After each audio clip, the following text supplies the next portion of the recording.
বর্ণাঢ্য আয়োজনে বাহরাইনে প্রবাসী বাংলাদেশি ব্যবসায়ীদের সংগঠন বিজনেস কমিউনিটি বাহরাইনের অভিষেক অনুষ্ঠান অনুষ্ঠিত হয়েছে।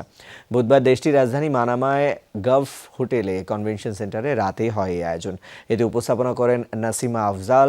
প্রধান অতিথি ছিলেন বাহরাইনে নিযুক্ত বাংলাদেশের দূতাবাসের রাষ্ট্রদূত doctor Mohammad Nazrul Islam. Guest of honour ছিলেন বাহরাইন চেম্বার, জিসিসি চেম্বার ও কমার্স ফেডারেশনের চেয়ারম্যান সামির আবদুল্লাহ নাস। বিশেষ অতিথি ছিলেন বাহরাইন চেম্বার অফ কমার্সের বোর্ড মেম্বাররা। আর উপস্থিত ছিলেন বাংলাদেশ স্কুল বাহরাইনের চেয়ারম্যান মুহিস চৌধুরী, দূতালয় প্রধান মোহাম্মদ মহিউদ্দিন কায়েস, শ্রম সচিব মাহফুজুর রহমান। এ সময় প্রধান উপদেষ্টা ফয়সাল মাহমুদ চৌধুরী তার স্বাগত বক্তব্যে সংগঠনটির লক্ষ্য ও উদ্দেশ্য তুলে ধরেন।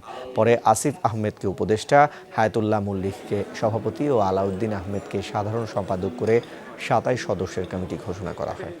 ব্যবসা বাণিজ্য এবং বিনিয়োগ সম্প্রসারণের জন্য বাংলাদেশ বিজনেস কমিউনিটি বাহরাইন আশা করি বিশেষ গুরুত্বপূর্ণ ভূমিকা পালন করবে এবং বাংলাদেশ দূতাবাসের পক্ষ থেকে আমি রাষ্ট্রদূত হিসাবে তাদের সকল ধরনের সহযোগিতা দিব।